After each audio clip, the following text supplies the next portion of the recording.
Hi, my name is Cameron Hunter. I'm the head of campus, and previous to that, I was the middle school principal.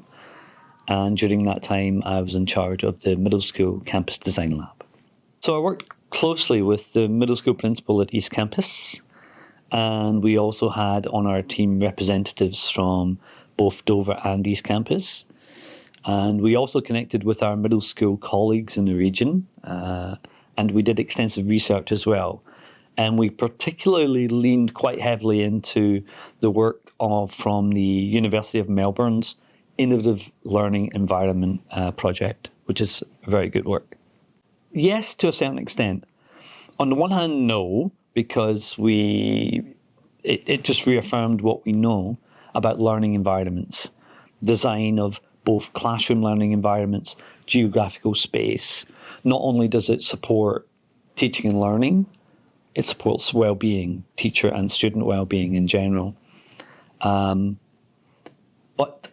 the surprise was, to some extent, that if you want to design for a certain educational philosophy or pedagogy, for example, you're interested in expansive spaces to facilitate team teaching, right?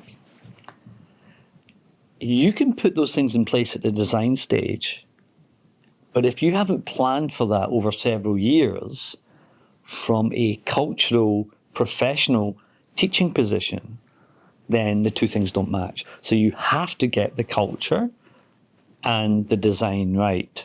Both have to work together.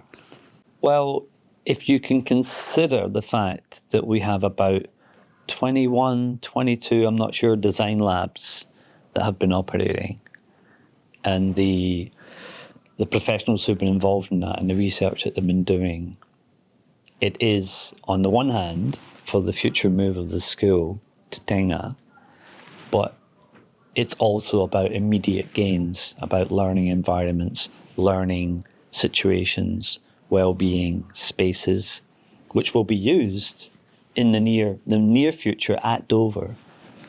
So this benefits us all. It benefits East Campus, it benefits Dover, and it definitely will benefit for the future move. So in some respects, we have a research centre within the school in itself about design spaces and learning environments, and that will help us all moving forward.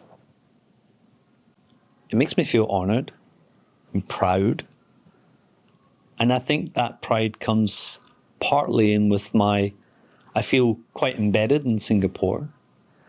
And Tenga, if you read into it and talk to people about it, Tenga is part of the Singapore journey. And I think we've been part of the Singapore journey.